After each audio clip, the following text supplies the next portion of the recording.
Good evening, ladies and gentlemen out there in YouTube land. I am Deleted Scenes, human being, American, and YouTube Ronin. And I would like to welcome you to tonight's episode of Live from Sparkwood and 21. I want to thank everyone who stuck around in the chat. I know we're starting a little bit late. I am coming off of my mystery movie night podcast, and since we all had different movies this week, which happens sometimes with the mystery movies, we basically were discussing 4 different films, and it took a little bit longer than expected because I wanted to give everybody their turn and be fair. But here we are. We are back, and I do want to start by thanking everyone who is currently following along on X. I can't see you, but I know that you're there. Everybody here in the live chat, starting with Emoji Queen, Lady Mist, Faithful Blue Wrench, channel member, the Bird Woman of YouTube, Connie Cleary,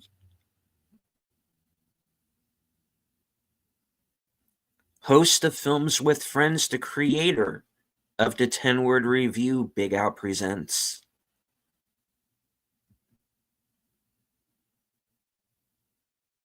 friend of the channel, Enigma Severus,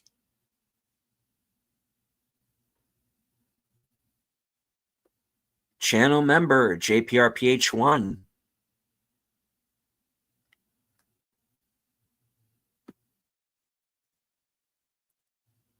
channel member, Geek Flag with Nate Nose, 1973,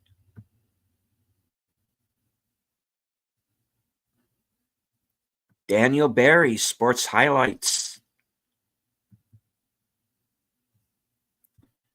Thank you all for being here. Please hit the like, share out the stream. Let everybody know that we are back. All right, my fellow panelists are waiting in the wings, so I am going to bring them on. As you know, for those of you who are new, thank you, number one, for watching. I recently hit 5K subscribers. Thank you all very much. So if any new subscribers are watching the show right now, this program is a retrospective of the Twin Peaks television series. And joining me on this odyssey are super fans, Netters Network, Last Call Troy Pacelli, Hello, hello. and good H. evening. Boomer. I think I was muted. Yeah. Yeah.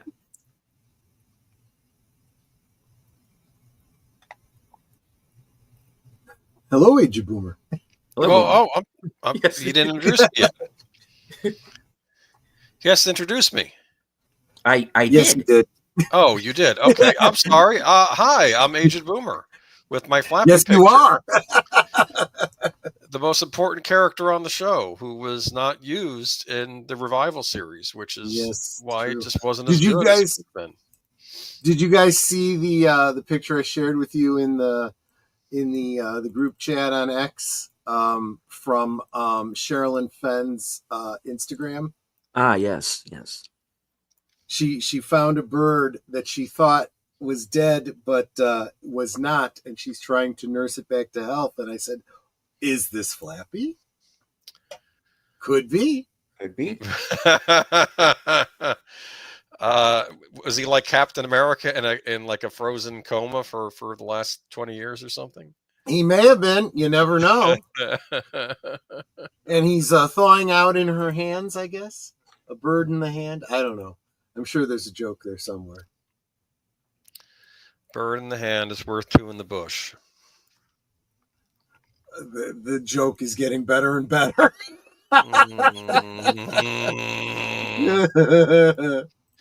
Oh, man. Dude. There'll be none of that. Okay. Yeah, exactly. Oh. Anyway. So, yeah, it's been a while. Yeah. It is. Did you like my thumbnail? We didn't even have a chance to talk before we went live about it. I did. I did. Yes. Thank you. Thank you I very did much that. once again, Troy, for the I did that thumbnail for pretty the show. much. Yeah, I did that On the pretty much from fly. scratch.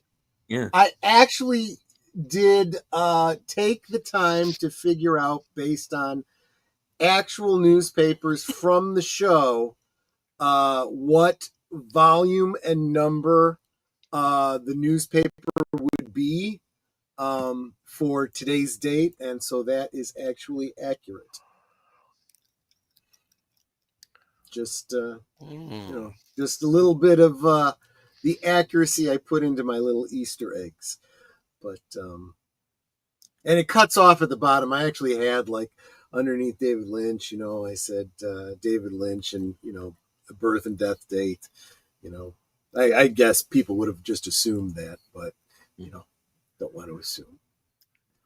But yes, so it's been some time because we had holidays, and then between health problems, and then Netter and I running out of town to go down to Orlando, and we had all kinds of stuff. So now we're back at it, and we're gonna pick up where we left off, right? Yes. Indeed.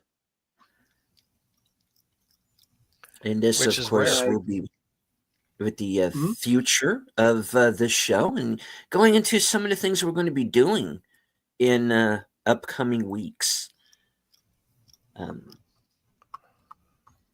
Yeah. So, actually, real quick, I think Netter wanted to say something about one of the guests in the chat. Yes. Enigma Severus is like 11 away from 300 subs. Yeah. Please make sure that you are sub to him. Even if you're like, oh yeah, I'm sub, go back and double check that you're still sub, because YouTube. Let's see if we can get him over that 300 mark. He only needs 11 more. So please show the love. Encourage one of our chat members. I would say that if everybody here currently were to subscribe, that would put him over. But the fact is, a lot of you probably already are subscribed. But what the heck? Go ahead and check. But if you have alternate identities, sub with that as well. Yeah, if you have, please. Do that too. I know a couple whatever. of you have 2 or 3, so that would be amazing to get him over that 300. Well, no, of course you didn't need to, Severus, but I mean, it's what we show the love. That's what we do. Together for family. we grow, right? Together we grow. Together we grow. Exactly. Family helps family. We grow. I was saying that in X, one of the family, Comic Crusader, he has a Gifts and Go set up because he was denied insurance for a health issue he has. His family's struggling, and he's only asking for 2,000 Canadian, and like no one was donating except for like me and Troy. Yeah, it's like $1.250 here in the States. I put up a notice in X and said, I'm going to shame y'all. When any of you needed help, the community gathered around to help you. You can't give $1 or $2? Come on here. The money's been shooting up. She's a mom. He doesn't have the 2,000 yet, but he's now like 656 or something. But yeah, that being said, make sure you subscribe to Enigma Severus. Yeah. And as he said, you guys rock. Let's rock. Yeah, family helps family. So one thing you guys have been waiting on, and this is all on me. Kick me out if you want to. I need to get the last thing that we wanted to cover before we moved on to more tangential subjects was the secret history of Twin Peaks. So before I went down to Orlando, now it's 2 weeks ago, I had transferred the entire 10-hour audio to a thumb drive to listen to on the way down. Unfortunately, it didn't transfer correctly, and it got out of order. Things clicked off. Some stuff repeated itself. I just couldn't listen to it. So all that drive time was wasted. I'm going to have to figure out how I can in the future listen to old-fashioned CDs in the car again. But in the meantime, I will get my notes together for next week. So my current plan is that next week, Tuesday, I will present you with kind of a summation of the secret history of Twin Peaks. Now, I just said that was a 10-hour production. It's a much bigger book than the final dossier. But what I did listen to, and I had read the book before, I needed to refresh myself. But what I did listen to reminded me that this is very much a Mark Frost production. This is much more Mark Frost than it is David Lynch. So you're saying it's frosty? Well, there are large segments of it that are much more fringe than they are Twin Peaks. Let's put it that way. And some of it is very easily glossed over. Not glossed over, but easily truncated. I'll give you a little bit of a preview. There are large segments of the secret history of Twin Peaks that are literally just talking about conspiracy theories. I mean, like real world, modern conspiracy theories, aliens, and obviously stuff from Project Blue Book and stuff like that, and the Freemasons and the Illuminati and all that kind of stuff. And I'm not going to dedicate an hour of this show to all that kind of stuff. There's tons of information out there on YouTube, and many of you probably are already well versed in a lot of that lore. So I can very easily, summarize that very quickly. Indeed. Nate in the chat says, Troy, I have a solution for that problem. Buy a CD player. Yes, but I also have to be able to play it in my car. So yes. Yeah, because we have a CD player. Yeah. It's just we need it to be able to work in the car. Right. To which Enigma answers with, it honestly sounded like Troy was about to explain some extreme actions he took. Words were said, actions were taken. Long and the short, I'm going back to CDs. Yeah, kind of. That's kind of true, yes. I tell you to get an iPod, but they don't make them anymore. Yeah, well, yeah. I don't think that would have solved my problem. I think I would have had the exact same problem. I'll take each CD and to what? Our resident cleaner, Mark Malikoff. This is the blood wine and this is the barrel. Drink full and descend into Grathor. The targ is the white of the eyes and the dishonor within. There you go. You were saying, Boomer. Oh, I was just saying that, you could put the CD on your iTunes and then take the tracks and put them on your iPod and you're good to go. But like I said, they don't really make iPods anymore, so I guess that's a moot point. They're probably still not compatible with, car radios and whatnot. I don't know. Maybe they're not anymore. They used to be. Yeah. That's part of the problem there. So yeah. That's how I'm listening. So that was my thought for next week is finally I'm going to condense a 10-hour book down into a 1-hour conversation, and it probably won't be as head spinning as you might expect it to be. But then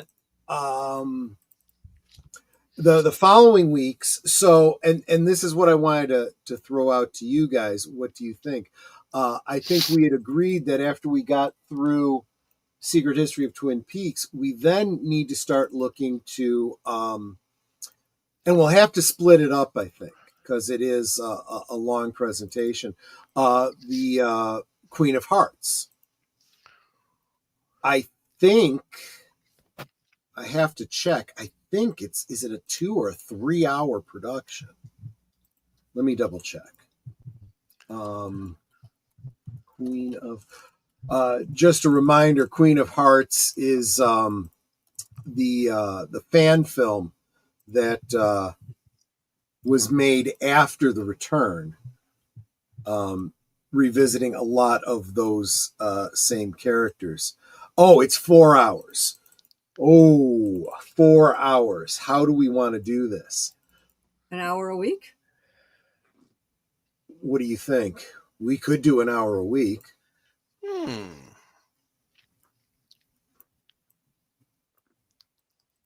That's 4 weeks of material right there.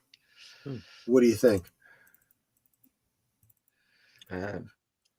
I'm fine. The other thing, because honestly, even if we, during the week, a 4 hour presentation is a bit much, on a school day, work day, but not only that, a 4 hour production is a long chunk just in one sitting. So yeah, I think maybe the next 4 weeks. I did not look at that as I was putting my original plan together.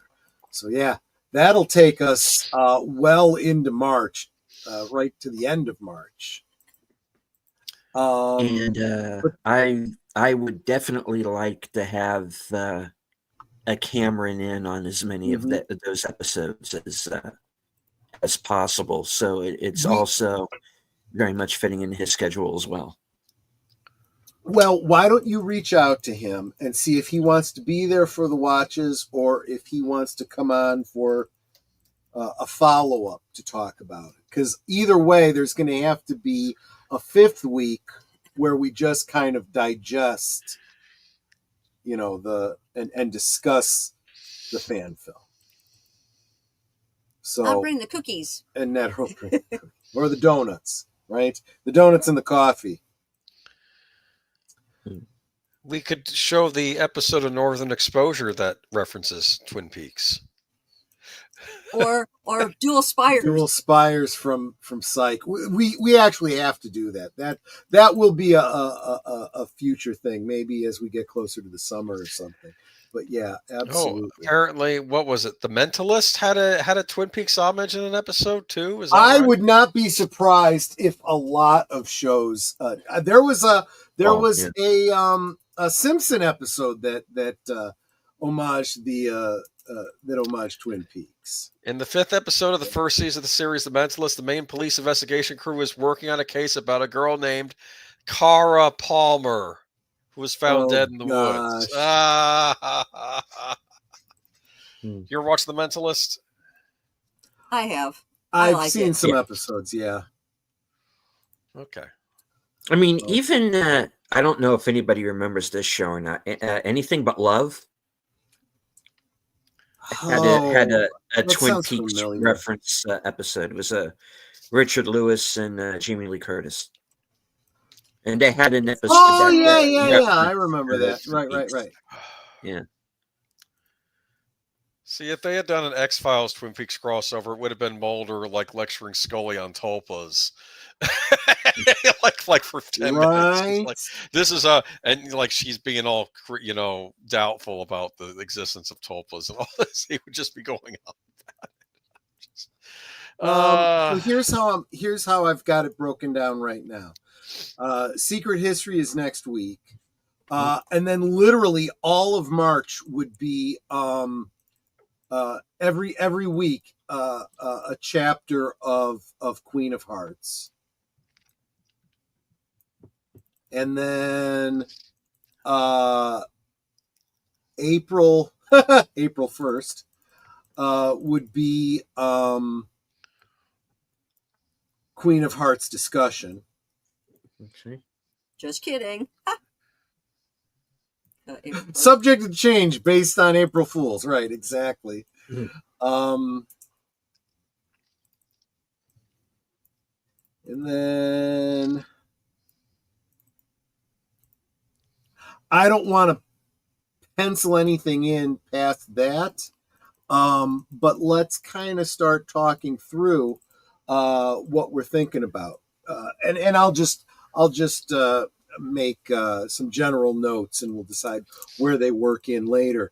But we are definitely going to be doing a Mulholland Drive, probably watch and discussion, right? I kind of think we would have to at this point. Yeah. Okay. And how are we going to want to work that? Do we do like one week we do the film, and then the following week we do the discussion? I think that'll work. Yeah. I mean, because otherwise we're going to have like a 3-4 hour, thing. So that's probably the way to go. So Mulholland Drive. What do you think? Are we going to do Blue Velvet as well?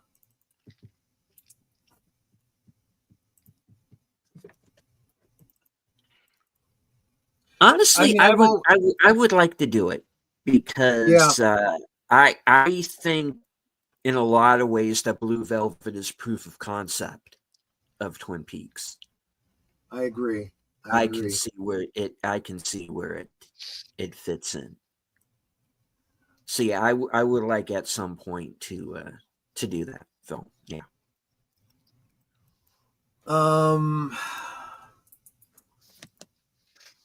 What was the other one that I was thinking about? What's that middle thing? What about Wild at Heart? Or do you think we're drifting too far away? There are a lot of themes in there. We're maybe drifting a little bit when it comes to that. Okay. But, yeah. And although, I'm not saying not do it sometime down the line, but at present, I think Go ahead. Because maybe you're thinking of the same thing that I am. We have not yet discussed the video game, the fan video game. Hadn't even thought about that. That's something we could possibly do down the line. I have not seen it developed past that promo, though. Has there been anything new since then? We've got a couple months to look into it. We'll definitely have to look into it. The other thing is we'll have to think about, well, let me ask Boomer this. Boomer, have you ever played Alan Wake? No. We should probably think about that because I hear Alan Wake is very Twin Peaks-esque. Interesting. So there are a lot of games that are Twin Peaks-esque, but I wish they would just do that Twin Peaks game. And just, I know, right? Just make it for real. Come on. I'd pick it up. On a side note related to that, and it may seem ghoulish, but I feel like we almost have to talk about this at some point. With the very sad recent passing of David Lynch, I wonder what the future of Twin Peaks is going to be. Is this now going to be, well, Showtime has their hands in it, Mark Frost has his hands in it, I don't know who else has some sort of stake in it. Are they going to start capitalizing on it? And are we now going to start seeing a bunch of like marketing where we start getting games and products and lunch boxes and toys and stuff that we really haven't gotten before? You never know. What if they were to do a sequel or reboot series and they put Kurtzman in charge? No, I should hope that everybody in the industry at this point is intelligent enough not to let anyone from Secret Hideout, Bad Robot, anywhere near anything. But no, Deleted. What I was going to say was something else that we need to think about is. And I'm going to go ahead and add this because this almost has to happen. We're focusing a lot on the imagery, the storytelling, the implied story of Twin Peaks. But probably as important as all those things is the music. We need to do Industrial Symphony number whatever it is. Mm-hmm. What's it called again? Industrial Symphony number 1. Yeah. Is it number 1? Mm-hmm. I got the lime green box right over here. Let's see. Easy to find on the bookcase because it's lime green. Blue Velvet, Wild at Heart. And yeah, you're right. Industrial Symphony #1.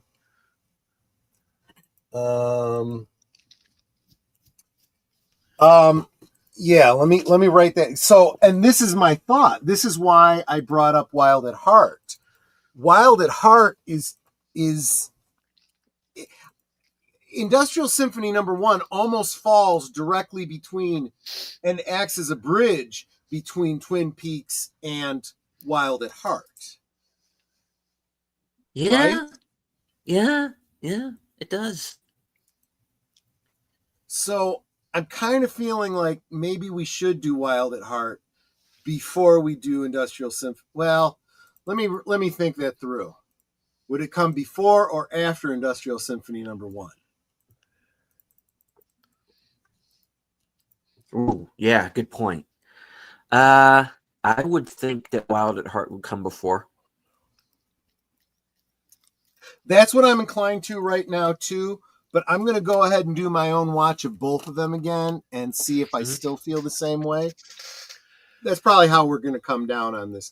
But because if you look at it as, well, yeah, it could be taken both ways, couldn't it? yeah. Yeah, I see. Yeah, okay. Yeah, I see your point. Without going too much into spoilers for anybody who hasn't seen either. Yeah, I could see where.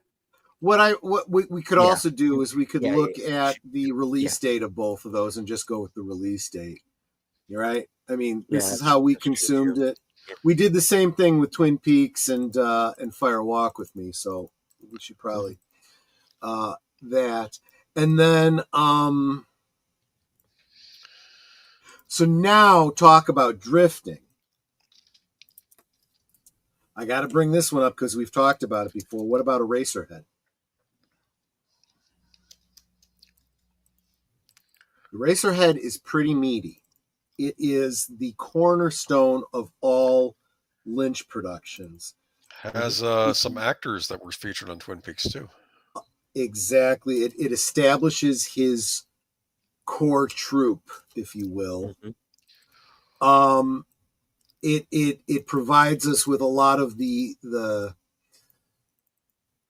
I don't want to call them tropes, but the visual and thematic symbolism that recurs in almost all of Lynch's productions, including Twin Peaks. The electricity, the industrial elements, the the birth and death like elements, life and death, the corruption of innocence, temptation, not to mention that whole, you look at the baby image, the whatever the offspring is in that, and then look at the guild steersman in Dune and, some of his other productions, and you go, okay, yeah, he's got something with the body horror and the big head, just, I don't know what that is, but we can definitely talk about that.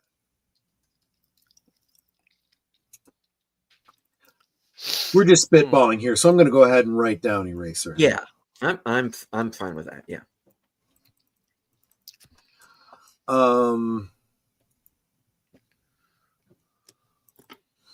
So now you said no in regards to Inland Empire. All right, here's where I am with it, and I want to clarify this because I've had people ask me about it. Mm-hmm. I have never seen Inland Empire in its entirety. I have seen individual scenes from it. Uh-huh. I like what I see so far. Uh-huh. So anybody who is thinking that I am like singing the movie's praises or that I'm going in the opposite direction and dumping on it, understand I haven't seen enough of the movie to judge. Would I like to see it at some point very soon? Yes, I would. So I am not saying it shouldn't be part of the show. I am merely stating that I haven't seen it. Fair enough. So, any stuff, just, do not misunderstand me. Right. It is pretty much the only David Lynch feature film that I haven't seen. So, just take that as it is. I don't want to critique something that I haven't seen. So That's let's yeah. approach it a different way. Is this something that you would want to watch for the first time as part of Live from Sparkwood in 21?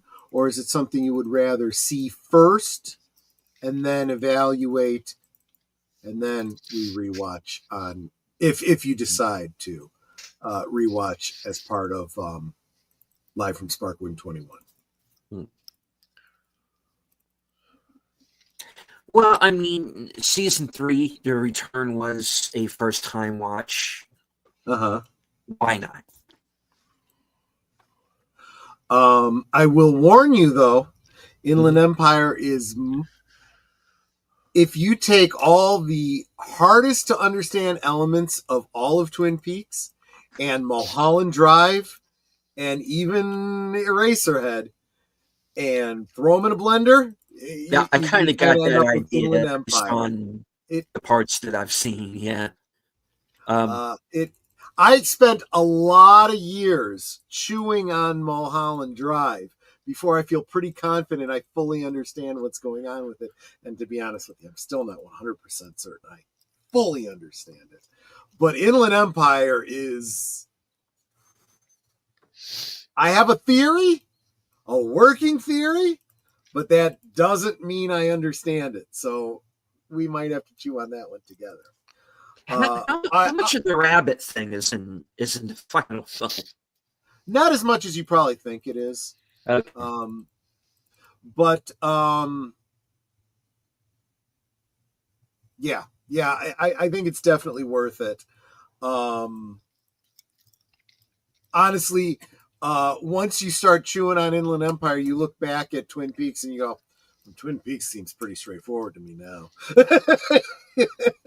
By comparison. Oh my goodness. Real quick, I want to say hi to Logical Spark. Haven't seen you in a long time, my friend. Good to see you there. And I know we said hi to Lady Mist earlier, but she popped in over on my channel. I want to say hi to her again. DJ Plan Nice has joined us as well. So thank you. One more, at least one more that comes to mind for me, Lost Highway.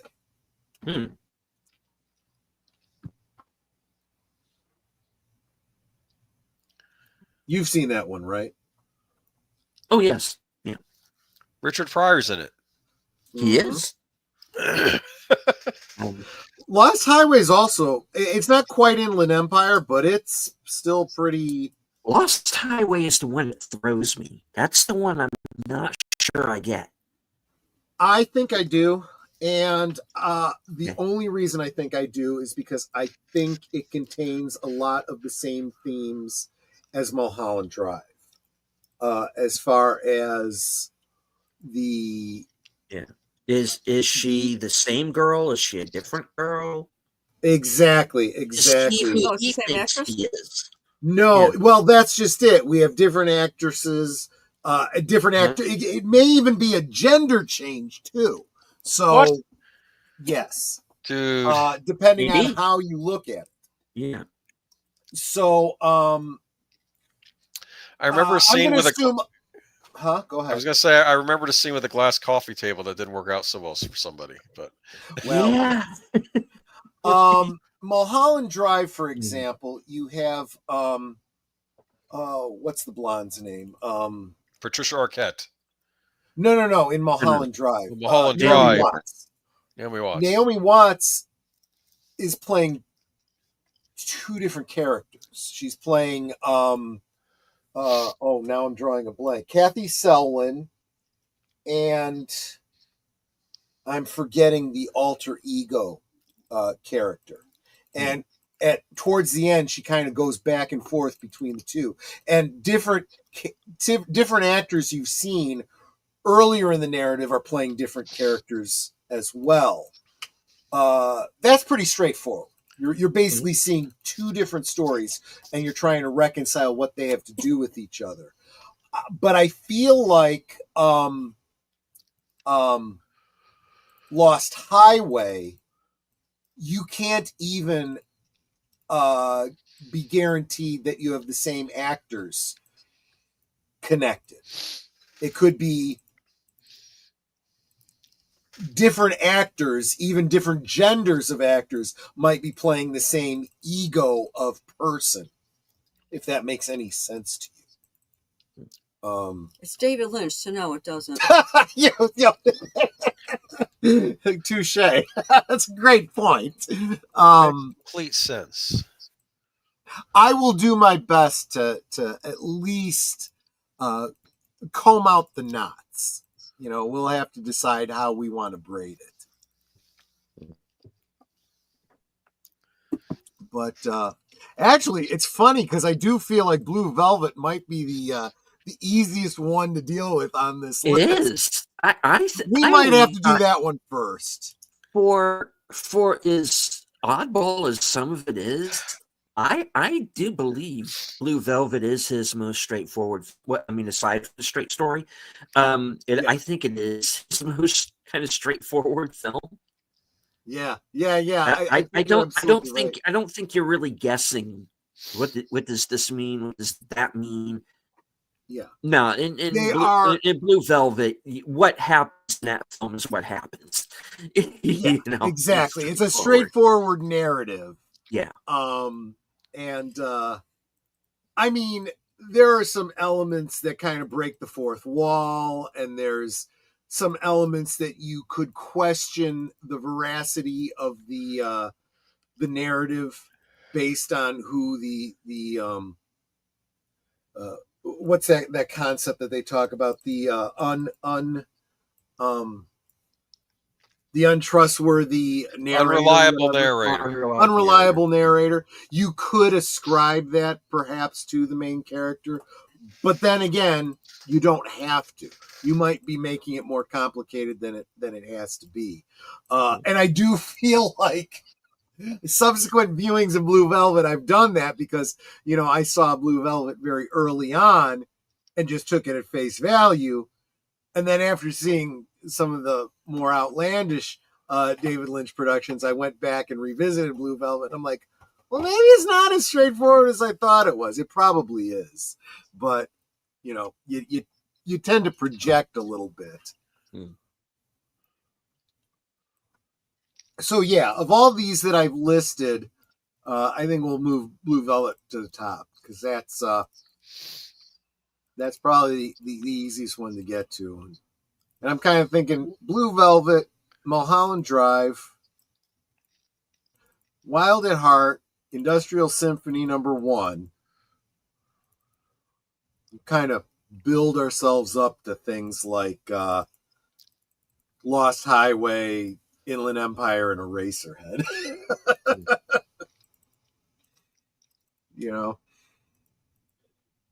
I'm afraid we'll lose Nate, though. I know Nate kind of is like, this is weird. I can't deal with this.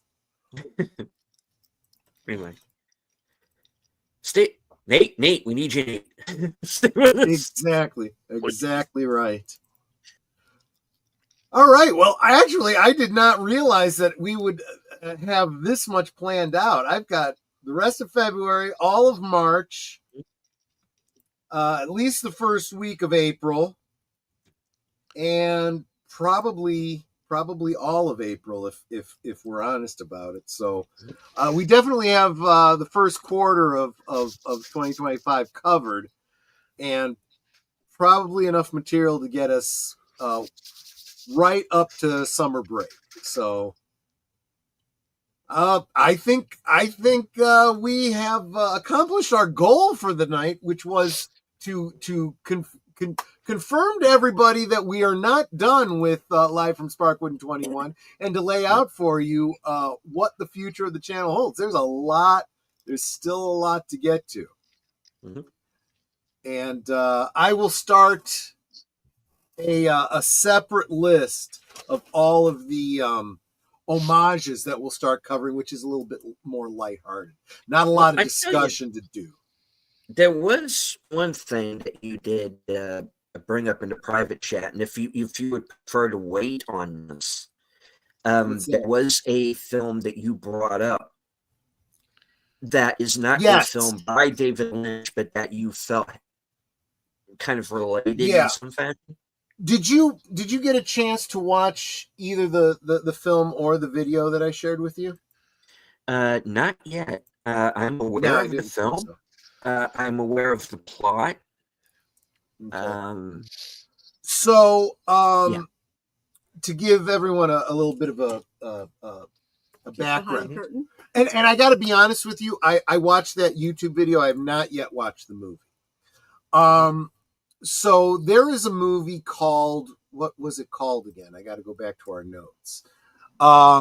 Lake Mungo from 2008. Okay. Would you just, is it categorized as a horror film? Horror-ish, I guess. Definitely supernatural. There are people who can, supernatural, certainly. Depending on point of view, yeah. There was a YouTube video, which I will give proper attribution to when we start getting into the discussion on this. Mm-hmm. This YouTuber is very much a horror fan. He does a lot of commentary on horror as a story, how storytelling works in horror, different kinds of horror. And he definitely gets into that in this video.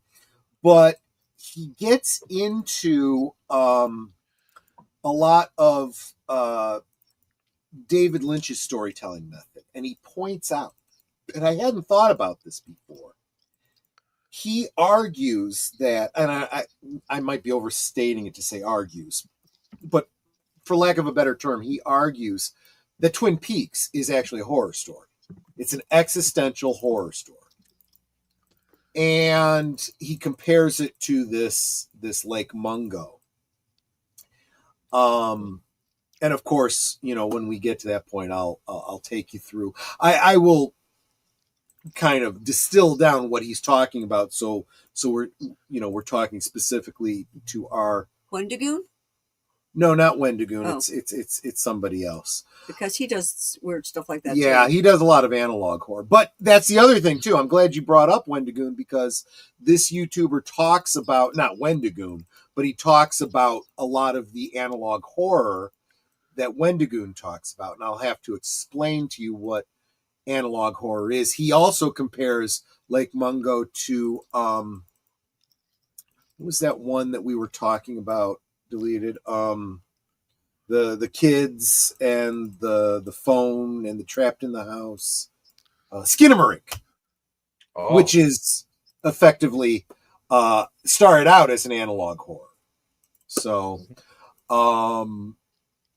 maybe Lake Mungo, just given the setting, maybe that would be a good one for this summer. So we don't have to do that anytime real soon. But yeah, that's something else that I want to do. It's like I said, it's not David Lynch specific, but it definitely, this particular YouTuber got me thinking, yeah, David Lynch very much fills a very unique niche that has impacted a lot of other storytellers. And you can see that by looking at this movie and going, yep, this guy writes a movie, creates something, and he was clearly influenced by David Lynch, and I think we'll probably be looking at more things like that in the future. Not that I want to get into a whole series, but we've talked about things like Fringe and the X-Files, and so many other shows that clearly were impacted by Lynch. and the impact that Twin Peaks had on the world of entertainment. Huh.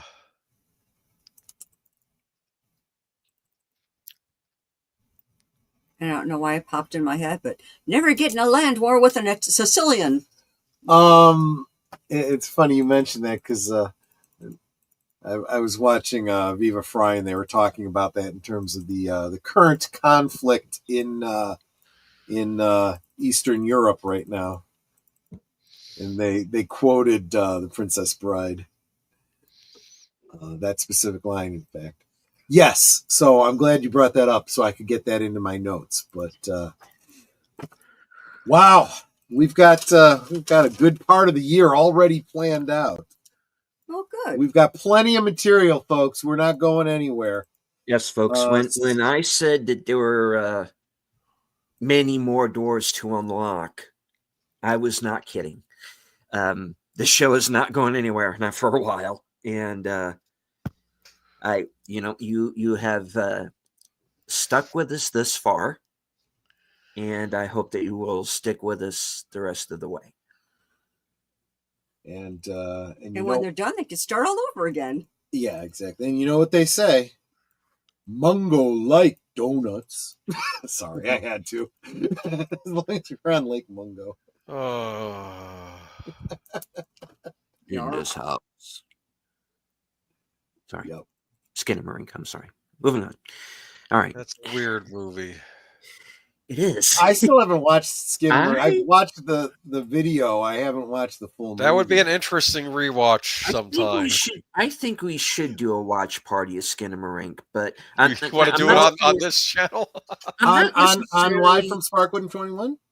I'm not saying necessarily for this show, but I think we need to do it because I definitely have my own theories about what that movie's about. Okay. I have two,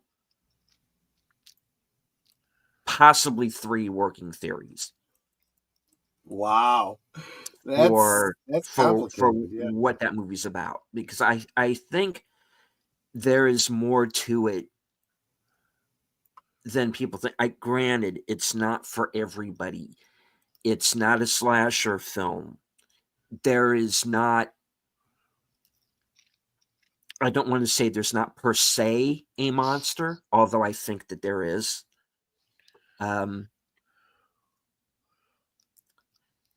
It's a very, very abstract film.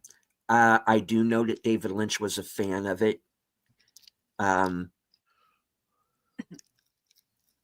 Because I know that there's video out there with him and the director. He had sent the director of the film a package, and I think I sent that clip to you back then.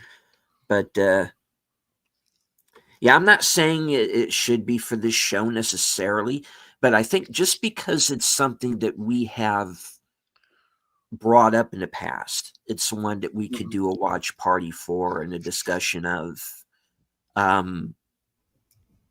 And Boomer, I'm still interested in doing Watcher if you want to do that. Yeah, we got to do that sometime. Maybe over the summer we could do that. That sounds like an idea. Maybe come May, we could do something about that. Yeah. Yeah. So sounds like a plan. And if you wanted, I haven't seen the video that you sent me, but I do know of another YouTuber who I'm a big fan of, who's done a video in the past on Lake Congo, is Ryan Hollinger. And please, if anybody is not familiar with him, check his channel out. He is a video essayist. He's got some pretty interesting insights. He does go into spoilers, so if you do, as you would have to for that kind of a video. So I would suggest if you come upon a video of his, either just skip the spoiler section until you've seen the particular movie, or watch the movie first, even better. But I like to put his name out there as someone who's done a video on it and has a pretty interesting channel to boot. So, yeah.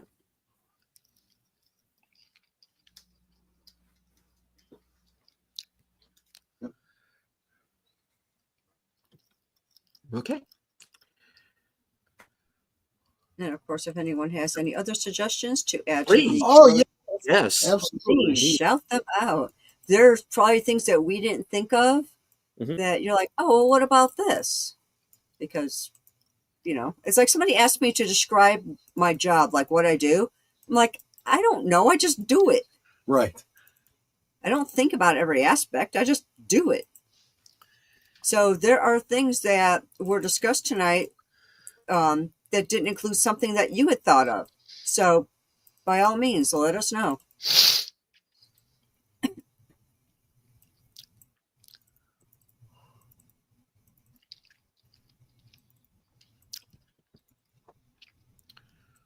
Fair enough. All right. Speaking of the chat, guys, everybody who is in the chat tonight has been with us for this show from pretty much the beginning. Yeah. And you guys are the reason that we did the show. And you're the reason we're going to continue to do it. Nate has brought up Wayward Pines.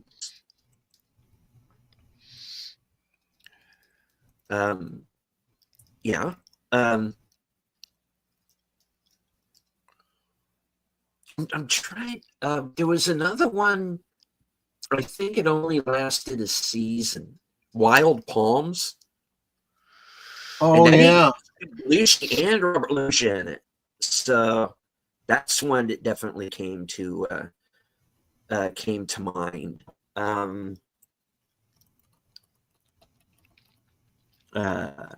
Angel Falls is another one, and it actually had Peggy Lipton in it.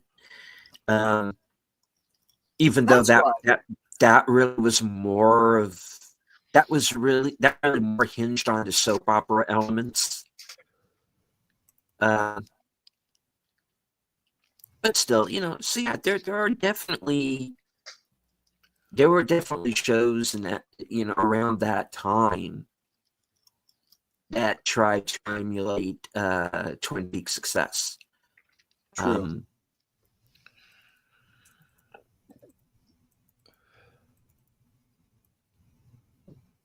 Wild Palms had Jim Belushi in it, as I recall.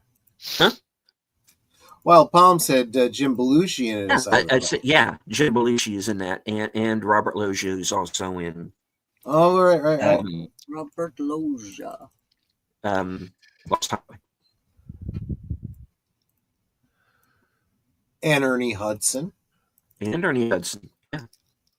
Yeah, a lot of the people that were in the Ghostbusters. It almost feels like as they were doing the third season of Twin Peaks, they were pulling in people from Wild Palms. I hadn't really thought about that.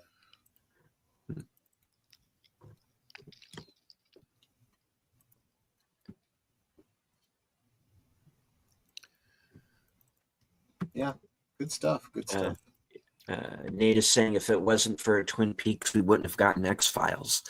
Maybe not.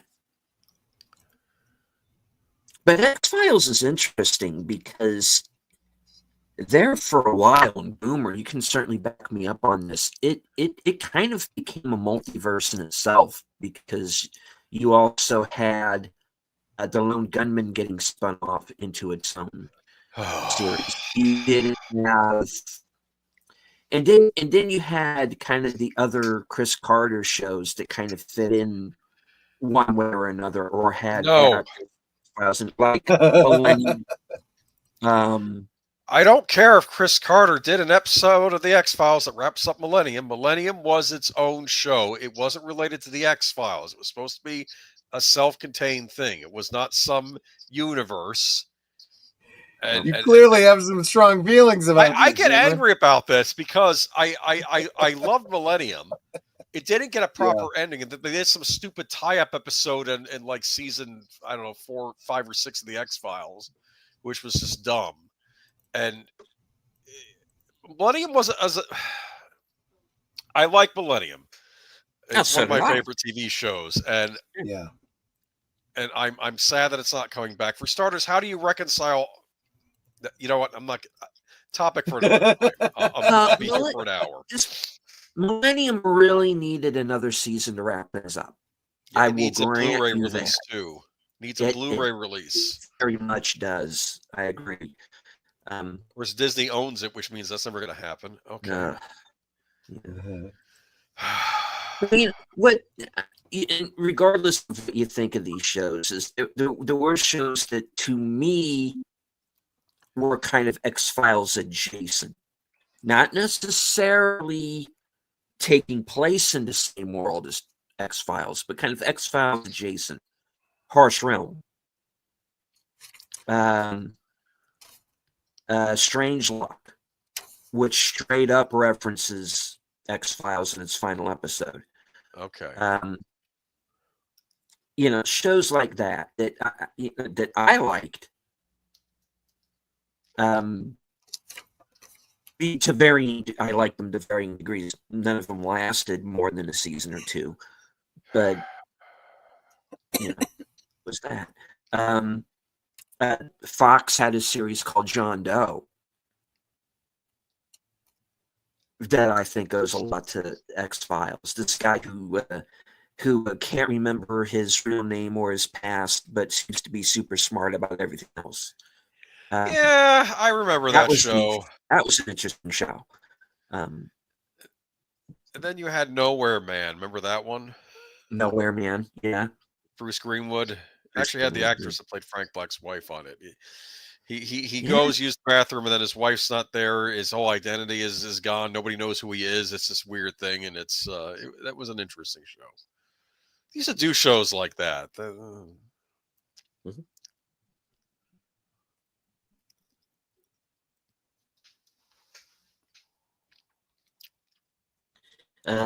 They just say, sorry guys, Millennium ended because 2000 came and nothing happened.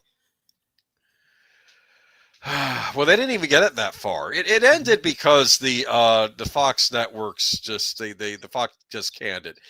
They said it wasn't doing terrible in its third season, but it wasn't doing well enough for them. They just wrapped it up, and it was just Apparently, they did a documentary about the show. I haven't watched that yet, though. You said, who remembers The Pretender? I do. Oh yeah. Oh yeah. I remember that show. Good show. Good show. I don't know how they ultimately ended it, though. That's where I blanked out. I'm not sure I saw that because they started doing TV movies. There was a TV movie that wrapped it up, and I don't believe I ever saw it. So I don't know where the character ultimately ended up. I do know they do go around to Parker and Jared eventually teaming up, but I don't know what happened after that. So if there's anybody who could maybe DM me on Twitter or something and let me know how The Pretender ended or where I can find that final season or final film, you can let me know. 7 Days, yeah, that was UPN, I think. Yeah, that was a good show. Yeah, I liked it. Yeah. Is that the one where the guy goes into like a machine that fills up with water or something? And he can go back 7 days. I don't remember the water thing, but yeah, he could go back up to 7 days. It started out with kind of trying to prevent either prevent or investigate a like a 9/11 type terrorist. I may be confusing two movies because there was another one where where a guy got kind of into his capsule and then he can breathe underwater because they put something into the water in this capsule so he can breathe underwater. Oh, that sounds like The Abyss. That didn't have anything to do with time travel. Okay, so I may be confusing two of them, but I do remember going back in time. Well, I think the movie that most kind of resembles 7 Days was Source Code Oh, that's with probably it. Jake Gyllenhaal, where he's on the train. Oh, That's probably the one I'm I thinking of. literally have that movie right here next to me. I'm planning that for an upcoming Monday night at the movies. Oh. Okay. Yep, I just recently got that from Amazon, and I definitely want to do that as a rewatch. He keeps ordering things. I know. Ah, I'm expensive. You are. I know.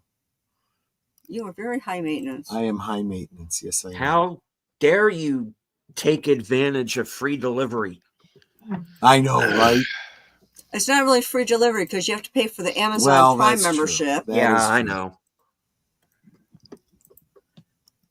But I think let's we see. order enough throughout the year where it kind of evens out. Maybe.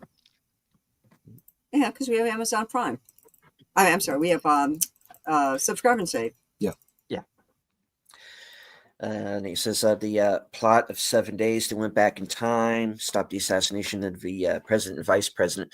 But what I remember the most of that, and what makes the lead character in that kind of snap, is the fact that like his family gets caught up in the middle of it too. Mm-hmm. And I think like his son gets killed or something too, or so he ultimately goes back in time to try and prevent that. And I know when he spoiler alert for like he does in the villain, the look on that guy's face was just like, wait, what? It's just like, what went wrong here? I do remember that pilot episode pretty well. And then he also says his time machine often ended up in the water. Okay, well, maybe that's what you're thinking of. Oh, maybe that's what I'm thinking of. Yeah.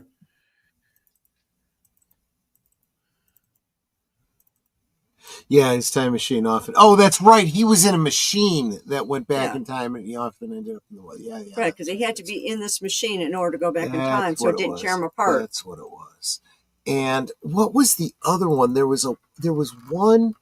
It was a sci-fi show. Oh, it was this guy. He lived in San Francisco. Oh God, what Is that was the one it? with the newspaper? Well, he'd get a newspaper by his front door every day. It was the No, that one was in Chicago, and that Oh. was he got a Sun Times. That was early edition. Yeah. But there was another one that was like that. God, what was it? I can't Google through something if I don't have enough information. I know. I'm trying. Do you remember who was in it? Some guy. Yeah, some guy. Exactly. That guy. Oh, I got it. Yeah, Journeyman. I literally looked up television shows set in San Francisco sci-fi. Journeyman. Remember that one?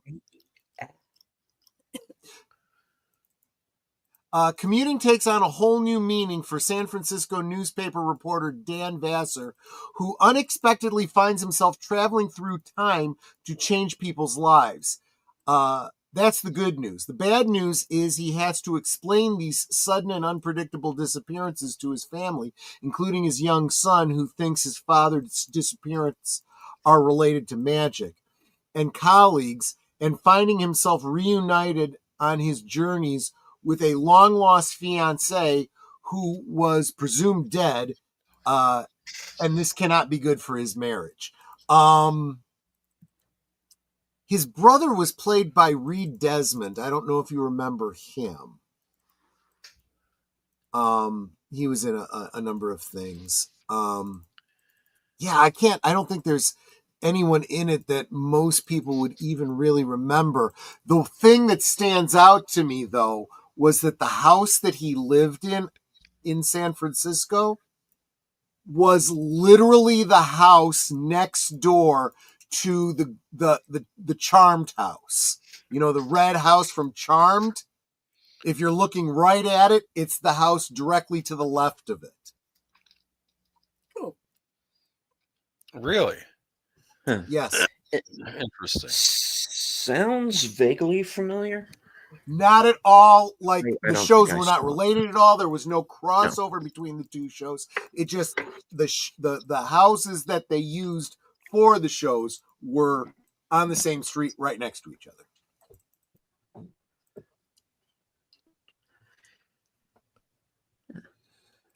So, anyway. Huh. All right.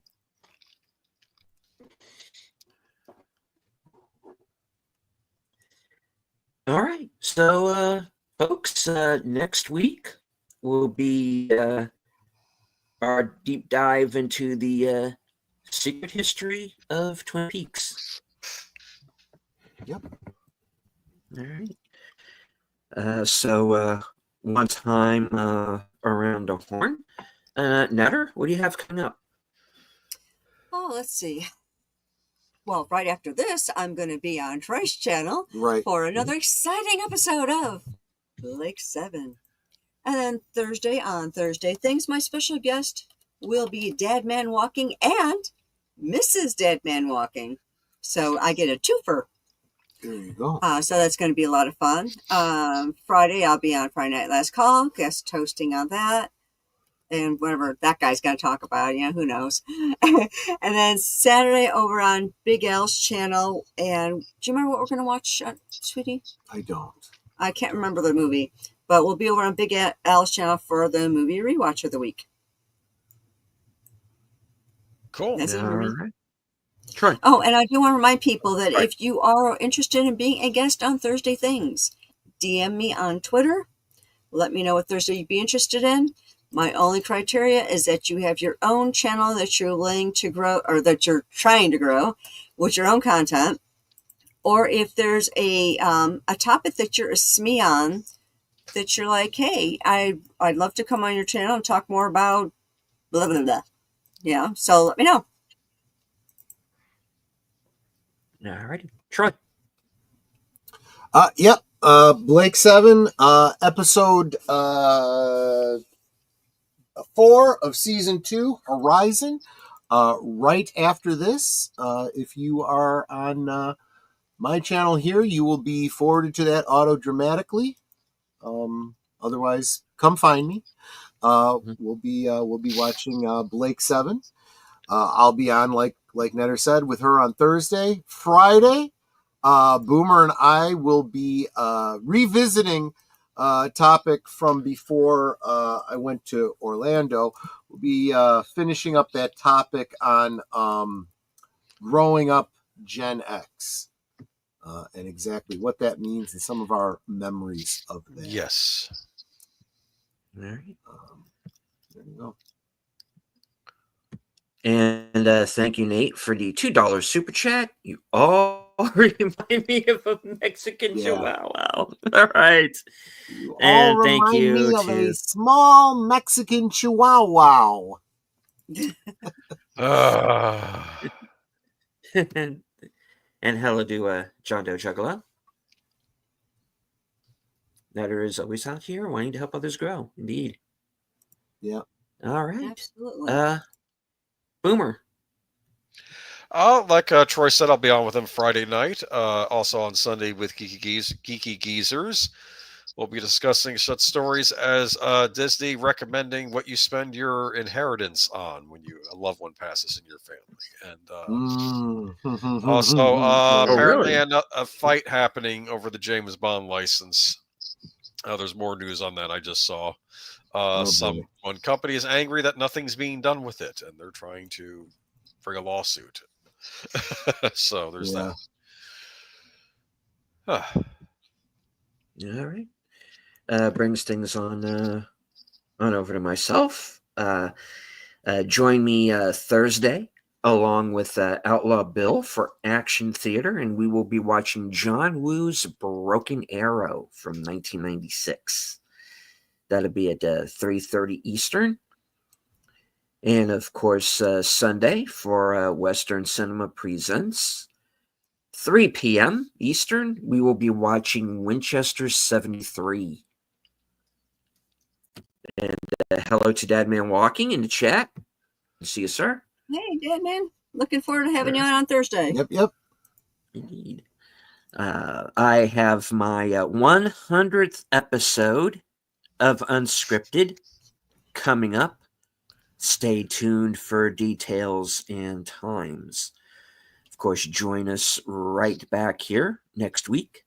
Same bat time, same bat channel for live from Sparkwood in 21. And of course, before that, the Mystery Movie Night podcast. And hopefully we will all be seeing the same movie this time. Yeah. All right.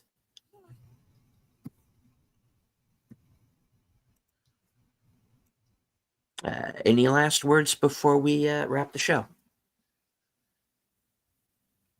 Nope. None. Not Nope. for me. All right. They do it, and you'll be automatically directed to Troy's stream. Yep, exactly. Indeed. I want to thank everyone who is joining us on X. I can't see you, but I know that you're there. I want to thank everyone who is with us in the chat. Lady Mist, Connie, Dad Man Walking, Nate, John Doe Juggalo. Let's see. I don't want to forget anyone. DJ Plain Ice, JPRPH1. Logical Spark. Enigma Severus, good night. You had to leave us during the show. Early morning. Mark Malnikoff, our resident Klingon. Daniel Berry Sports Highlights.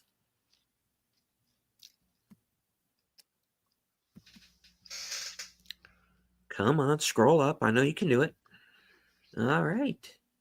I think that was everyone in the main chat. If I missed anyone, I do apologize. Flag with Nate.